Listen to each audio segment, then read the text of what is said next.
مرنے کے بعد انسان کی قبر میں پہلی صبح اور پہلی شام کیسی ہوگی؟ مرنے کے بعد جب میت کو دفنا کر سب چلے جاتے ہیں تو مردہ اٹھ کر بیٹھ جاتا ہے۔ وہ سورج کو ایسے دیکھتا ہے جیسے ابھی بسم اللہ الرحمن الرحیم۔ ایک مرتبہ ہمدان میں کسی شخص کی میت کو لوگ کاندھوں پر اٹھا کر لے جا رہے تھے کہ میں نے اسے برزخ جسم میں تابوت کے اوپر دیکھا۔ میرے علاوہ کوئی دوسرا اسے نہیں دیکھ رہا تھا۔ میں دیکھ رہا تھا کہ اسے کسی بہت ہی تاریک جگہ لے جا رہے ہیں۔ وہ کہنا چاہتا تھا کہ خدایا مجھے نجات دے، لیکن اس کی زبان سے لفظ خدا ادا نہیں ہو رہا تھا۔ میں اسے جانتا تھا، وہ بہت ہی ستمگر حاکم تھا۔ وہ لوگوں کو التماس کر رہا تھا کہ اسے نہ لے جائیں۔ ایسے حالات اس کو پیش آئے کہ ہم اسے درک نہیں کر سکتے ہیں۔ درد بھرے لمحات اور حیرانی کا ایک عجیب عالم ہے۔ پہلی رات وہی ہے جس میں میت دفن ہوتی ہے۔ قیامت کے برخلاف برزخ میں ٹھیک اسی دنیا کی طرح دن رات ہوتے ہیں، لیکن قیامت میں سورج، چاند، دن اور رات کا تصور ہی ختم ہو جاتا ہے، جبکہ برزخ میں ابھی بھی دن رات ہے۔ قرآن کریم میں فرعونیوں کے بارے میں آیا ہے کہ صبح اور شام ان پر آگ برسائی جاتی ہے۔ امام صادق علیہ السلام فرماتے ہیں، یہ آیت برزخ کے بارے میں ہے کہ صبح و شام کا ذکر کیا ہے، چونکہ قیامت میں دن رات کا تصور نہیں ہے۔ برزخ میں انسان کسی دوسری دنیا سے واقف ہو جاتا ہے، نئے نئے لوگوں سے ملاقات ہوتی ہے، اور پہلی رات اس عالم کی پہلی رات ہوتی ہے۔ اپنے تمام تر ڈر اور خوف کے باوجود تاریخ بھی ہے۔ کہ کسی میں یہ جرت ہے کہ اس تاریخ قبر میں ایک رات کے لیے سو سکے؟ اب یہ شخص ایک طرف سے ایک اجنبی اور ناواقف عالم میں عجیب و غریب لوگوں سے ملاقات کے بعد چہرے انتہائی خوفناک اور ڈراؤنے ہوتے ہیں، اور اس کے ساتھ ساتھ ان لوگوں سے بچھڑنے کا غم جن کے ساتھ اس نے ایک زندگی گزاری ہے، یہ سب اسے ایک حیرانی اور پریشانی میں مبتلا کر دیتے ہیں۔ اسی لیے پیغمبر اکرم صلی اللہ علیہ وسلم کا فرمان ہے، میت کے لیے سب سے المناک گھڑی قبر کی پہلی رات ہے۔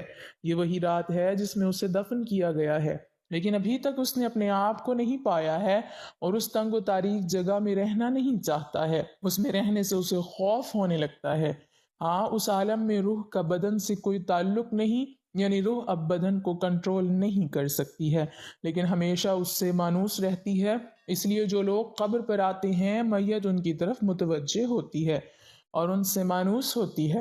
حضرت علی رضی اللہ تعالیٰ عنہ فرماتے ہیں، لوگ سوئے ہوئے ہیں، جب مر جاتے ہیں تو بیدار ہو جاتے ہیں۔ قبر دنیا کی آخری منزل اور آخرت کی پہلی منزل ہے۔ یہاں سے کسی بھی حال میں دنیا کی طرف پلٹنا ممکن نہیں ہے۔ مرنے کے ساتھ تمام ذمہ داریوں، نماز، روزہ اور باقی احکام الہی سے وہ آزاد ہو جاتا ہے۔ شک و تردد کے تمام پردے ہٹ جاتے ہیں اور آخرت پر ایمان کامل ہو جاتا ہے، لیکن یہ ایمان اس کے کسی کام نہیں آئے گا۔ ایمان اس وقت کامیابی کا ضامن بن سکتا تھا جب وہ غیب پر ایمان لے آتے، لیکن اب جب کہ کوئی چیز غیب نہیں رہی، سب حقائق عیاں ہو گئے ہیں، انسان نے اپنے ارادے کے بغیر قدرت الہی کے سامنے خود کو تسلیم کر دیا، ایمان کا کوئی فائدہ نہیں ہے، اسے اعمال صالحہ میں اب اضافہ ممکن نہیں ہے۔ ہاں، اگر وہ خود اپنے لیے باقیات و صالحات چھوڑ آیا ہے یا اس کے پسماندگان اس کے لیے بھیج دیں تو آج اس کی کام آئے گا۔ جس طرح عمل صالحہ میں اضافہ ممکن نہیں ہے، اسی طرح اس کے گناہوں سے بھی کسی گناہ کے کم ہونے کا کوئی راستہ نہیں ہے، مگر وہ اعمال صالحہ دنیا میں چھوڑ آیا ہے جو اس کے گناہوں کا کفارہ بن جائیں یا کوئی اس کے لیے استغفار کرے۔ بس قبر ہمیشہ مشکلات اور حسرت کے عذاب سے عبارت ہے۔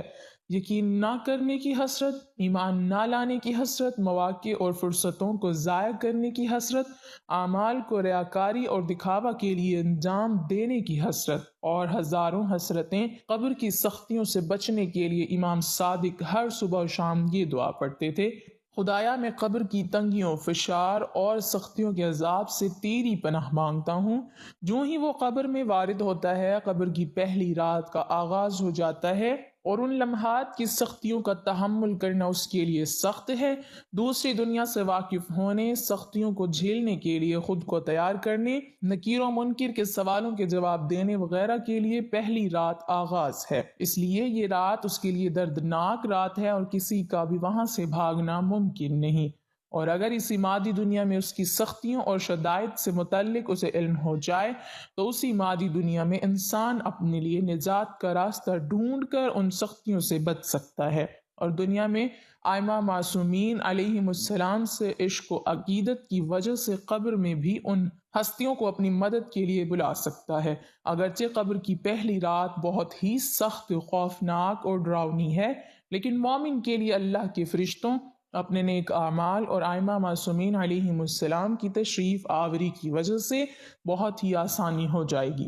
بلکہ مومن اور کافر کی پہلی رات بالکل الگ تھلگ ہے۔ مومن آسائشوں میں اور کافر سختیوں میں ہوں گے۔ میت کو دفن کرنے کے بعد قبر میں مردہ کی پہلی رات کو لیلۃ الدہن کہتے ہیں۔ یہ رات بہت سخت اور مراحل سے بھری ہوتی ہے، بدکاروں کے لیے وحشت ناک جبکہ مومنوں کے لیے بہشت نما ہوتی ہے۔ آج ایک لمبی تفصیلی اور متفقہ حدیث پیش کریں گے جس میں قبر میں نیک اور بدکار انسانوں سے سوال و جواب اور میت کی قبر میں پہلی رات کا تفصیلی طور پر ہمارے پیارے نبی صلی اللہ علیہ وسلم نے ذکر فرمایا ہے۔ موت کے پہلے کچھ گھنٹے اور پہلے دن روح برزخ کے علاوہ اس مادی بدن کے ساتھ ساتھ رہتی ہے، کیونکہ دنیا میں روح کو اس مادی بدن سے انس و محبت تھی، اس لیے اب وہ اس بدن پر خاص توجہ رکھتی ہے اور اس کے ساتھ رشتہ اور رابطہ برقرار رکھنا چاہتی ہے۔ غسل اور دوسرے امور سر انجام دیتے وقت روح اس بدن کے ساتھ رہتی ہے، اور اس مادی بدن کو دفن کرتے وقت روح خود کو قبر میں دیکھتی ہے۔ جو ہی میت کو قبر میں رکھا جاتا ہے اسی وقت قبر کی پہلی رات کا آغاز ہو جاتا ہے، اور یہ بہت ہی سخت رات ہوتی ہے جسے میت تجربہ کرتی ہے اور اس سے کوئی چھٹکارا نہیں ہے۔ حضرت امام صادق کی روایت کو مد نظر رکھتے ہوئے مسلمانوں کی نظر میں قبر اور وہاں کے پیش آنے والے تمام احوال عالم برزخ ہیں۔ اس نظریے کے مطابق قبر میں داخل ہونا اور قبر کی پہلی رات موت کے آغاز سے ہی شروع ہو جاتی ہے اور بدن کے دفن ہونے سے کوئی تعلق نہیں ہے۔ اب جن لوگوں کے جسم دفن نہیں ہوتے، یعنی آگ میں جل جاتے ہیں یا پانی میں غرق ہو جاتے ہیں، تو ان کی پہلی رات کیسے گزرے گی؟ اس بارے میں امام طبری بیان کرتے ہیں کہ حضرت امام حسن عسکری کے پاس ایک شخص آیا اور پوچھنے لگا کہ جو لوگ جل جاتے ہیں یا پانی میں ڈوب کر مر جاتے ہیں اور ان کے جسم دفن نہیں کیے جا سکتے تو پھر ان کی قبر کی پہلی رات کیسی ہوگی؟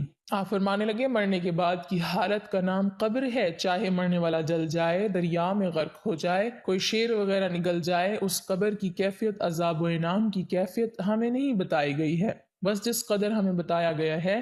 اس لیے قبر کی نعمتیں یا تکلیفیں کیسے ملیں گی، اس کے بارے میں سوال کرنا بے سود ہے۔ سمجھنے کے لیے اتنا کافی ہے کہ رات میں جب ہم خواب دیکھتے ہیں تو اس میں ہم کہیں جا رہے ہیں، کسی سے بات چیت کر رہے ہیں، تو جسم ہمارا ہمارے بستر پر ہوتا ہے اور روح کا تعلق ٹہلنے، کسی سے بات چیت کرنے سے ہوتا ہے۔ اسی طرح روح جو علیین میں چلی جاتی ہے اور جسم قبر میں رہتا ہے، ان دونوں کا لگاؤ اسی خواب کی طرح ہوتا ہے۔ جسم کہاں ہوتا ہے وہ اللہ ہی کو معلوم ہے۔ اب بات کرتے ہیں قبر کی پہلی رات کیسی ہوگی۔ حضرت براء بن عازب رضی اللہ تعالی عنہ بیان کرتے ہیں کہ ہم حضور پاک صلی اللہ علیہ وسلم کے ساتھ ایک انصاری کے جنازے میں شریک ہوئے۔ جب ہم قبرستان پہنچے تو لحد تیار نہیں ہوئی تھی، لحد تیار ہو رہی تھی کہ ہم حضور اقدس صلی اللہ علیہ وسلم کے پاس بیٹھ گئے جو کہ میت کے سرہانے بیٹھے تھے۔ ہم نے دیکھا کہ آپ صلی اللہ علیہ وسلم کبھی آسمان کی طرف دیکھتے اور کبھی لحد کے اندر دیکھتے ہیں جو کہ تیار ہو رہی تھی۔ 3 مرتبہ ایسا کرنے کے بعد حضور اقدس صلی اللہ علیہ وسلم نے اس طرح دعا مانگی، اے اللہ میں عذاب قبر سے تیری پناہ چاہتا ہوں۔ پھر آپ صلی اللہ علیہ وسلم نے ارشاد فرمایا، بندہ مومن جب دنیا کی طرف سے رابطہ توڑ کے آخرت کی طرف متوجہ ہوتا ہے، یعنی جب اس کی موت کا وقت آتا ہے، تو سورج کی طرح چمکتے دمکتے سفید چہرے والے فرشتے جنتی خوشبودار جنتی کفن لے کر اس کے پاس آتے ہیں، حتیٰ کہ وہ حد نظر تک اس کے سامنے بیٹھ جاتے ہیں۔ پھر ملک الموت تشریف لاتے ہیں حتیٰ کہ وہ اس کے سر کے پاس بیٹھ جاتے ہیں اور کہتے ہیں، پاکیزہ روح، اللہ کی مغفرت اور اس کی رضامندی کی طرف چل۔ وہ روح ایسے نکلتی ہے جیسے مشکیزے سے پانی کا قطرہ بالکل غیر محسوس طریقے سے اس کی روح نکالی جاتی ہے، اور جب ملک الموت اس کی روح نکالتے ہیں تو باقی فرشتے اسے آنکھ جھپکنے کے برابر بھی اسے ملک الموت کے پاس نہیں رہنے دیتے، بلکہ اسے فوراً اس کے کفن اور اس کی خوشبو میں لپیٹ دیتے ہیں جو جنت سے لائی ہوتی ہے۔ پھر اس کی روح کو لے کر بلند ہوتے ہیں اور فرشتوں کی جس جماعت کے پاس سے وہ گزرتے ہیں تو فرشتے پوچھتے ہیں کہ یہ کیسی خوشبو ہے، تو وہ اس کی دنیا کے ناموں میں سے بہترین نام لے کر بتاتے ہیں کہ یہ فلاں بن فلاں کی روح ہے، حتیٰ کہ وہ اسے آسمان پر لے جاتے ہیں اور اس کے لیے دروازے کھولنے کی اجازت طلب کرتے ہیں تو آسمانوں کے جو دروازے ہیں اس کے لیے کھول دیے جاتے ہیں۔ پھر ہر آسمان کے مقرر فرشتے اگلے آسمان تک اس روح کو عزت و احترام کے ساتھ لے کر جاتے ہیں، حتیٰ کہ اسے 7ویں آسمان تک پہنچا دیا جاتا ہے۔ تو اللہ تعالیٰ فرماتا ہے میرے بندے کا نام اعمال علیین میں لکھ دو۔ علیین اور سجین یہ دو مقامات ہیں۔ ایمان والوں کی روحیں جو ہیں علیین میں ان کا نام اعمال لکھا جاتا ہے، اور جو منافقین ہیں مجرم ہیں سجین میں لکھا جاتا ہے۔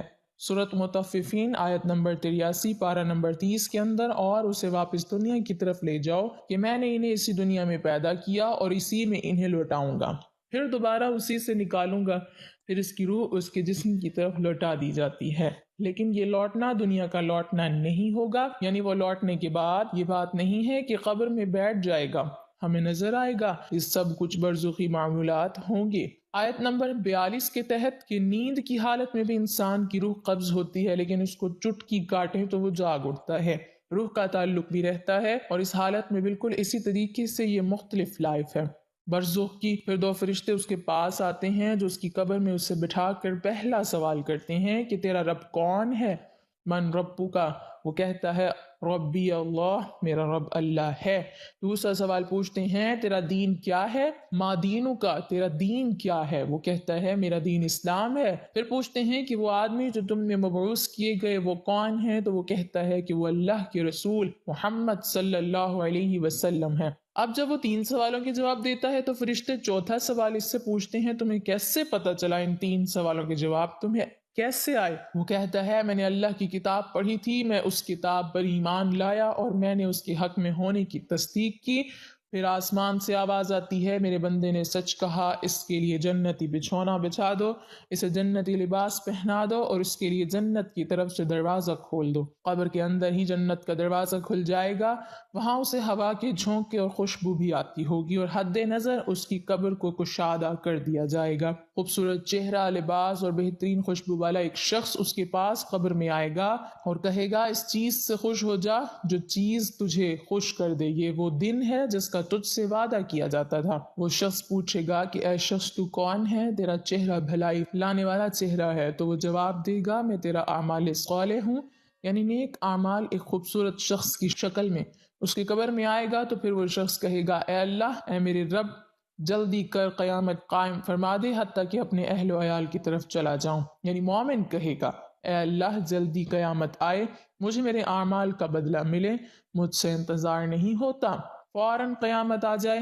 جب کافر و مجرم اور بدکار مسلمان شخص دنیا سے جاتا ہے تو آپ صلی اللہ علیہ وسلم نے فرمایا سیاہ چہرے والے فرشتے نازل ہو کر تحت نکاح اس کے پاس بیٹھ جاتے ہیں۔ پھر موت کا فرشتہ کہتا ہے کہ اے خبیث روح، چل اب اللہ کے غضب اور ناراضگی کی طرف۔ یہ سن کر روح چھپنے کی کوشش کرتی ہے اور پورے جسم میں پھیل جاتی ہے، تو وہ ملک الموت اس طرح اسے کھینچتا ہے جیسے لوہے کی سلاخ کو گیلے خون میں سے کھینچا جاتا ہے، اس کی نسیں اور پٹھے ٹوٹ پھوٹ جاتے ہیں، اس کی حالت ایسے ہو جاتی ہے جیسے دھنی ہوئی روئی میں سے کانٹے دار چھڑی نکال لیں تو روئی کے گالے اس میں پیوست ہو جاتے ہیں۔ پھر ملک الموت سے باقی فرشتے اس کی روح کو لے کر پلک چھپکنے کے برابر بھی وہاں نہیں رہنے دیتے، حتیٰ کہ وہ اسے بالوں سے بنے ہوئے کمبل میں لپیٹ لیتے ہیں، اور اس سے زمین کی مردار سے نکلنے والی انتہائی بری بدبو نکلتی ہے۔ وہ اسے لے کر اوپر چڑھتے ہیں تو وہ فرشتوں کی جس جماعت کے پاس سے گزرتے ہیں تو فرشتوں کی جماعتیں کہتی ہیں کہ یہ کیسی خبیث روح ہے؟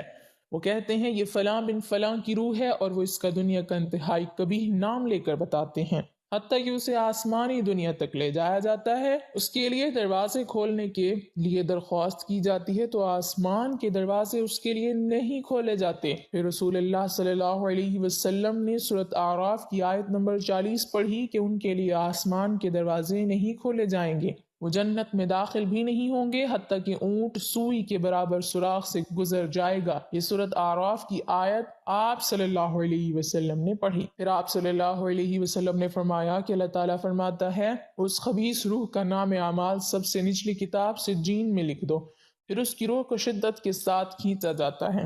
پھر آپ صلی اللہ علیہ وسلم نے فرمایا ہم نے یہ آیت تلاوت فرمائی سورۃ الحج کی، جو شخص اللہ کے ساتھ شرک کرتا ہے گویا وہ آسمان سے گر پڑا تو پرندے اسے اچک کر لے جائیں یا کسی دور جگہ پر پھینک دیں۔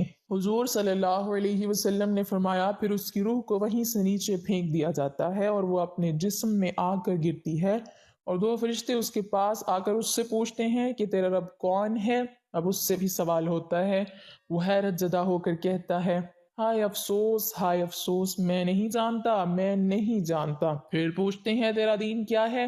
وہ پھر حیرت زدہ ہو کر کہتا ہے ہائے افسوس، میں نہیں جانتا، میں نہیں جانتا۔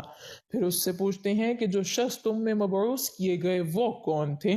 تو وہ کہتا ہے ہائے افسوس، میں نہیں جانتا، میں نہیں جانتا۔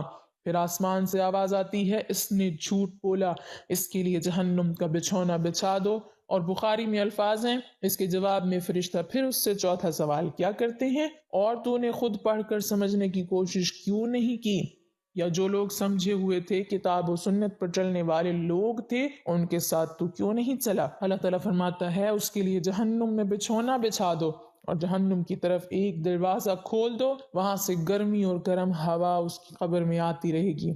اس کی قبر کو اس قدر تنگ کر دیا جائے کہ اس کی پسلیاں ایک دوسرے کے اندر داخل ہو جائیں گی، اور ایک قبیح چہرے والا شخص قبیح لباس میں، انتہائی بدبودار لباس میں اس کے پاس آئے گا اور اس سے کہے گا تمہیں ایسی چیزوں کی بشارت ہو جو تمہیں غم زدہ کر دیں، یہ تیرا وہ دن ہے جس کا تجھ سے وعدہ تھا۔ وہ پوچھے گا تو کون ہے؟ تیرے چہرے سے تو خیال کی توقع نظر نہیں آتی۔ وہ جواب دے گا میں تیرا خبیث عمل ہوں جو تو دنیا میں کیا کرتا تھا۔ پھر وہ کہتا ہے اے میرے رب قیامت قائم نہ کرنا، اے میرے رب قیامت قائم نہ کرنا۔ اللہ پاک سورۃ یاسین کی آیت نمبر 52 میں فرماتا ہے یعنی جب قبروں سے نکالا جائے گا مجرموں کو، وہ کہیں گے ہائے افسوس، ہمیں کس نے ہماری قبروں سے باہر نکالا؟ تو اللہ تعالیٰ کیا فرمائے گا، یہی ہے جس کا وعدہ رحمان نے کیا تھا اور رسولوں نے سچا کہا تھا۔ اللہ پاک ہمیں بہتر عمل کرنے کی توفیق عطا فرمائے اور ہمارا خاتمہ ایمان پر فرمائے، آمین۔ ناظرین، کمنٹ باکس میں اللہ تعالیٰ کے 99 ناموں میں سے ایک نام ضرور ٹائپ کریں۔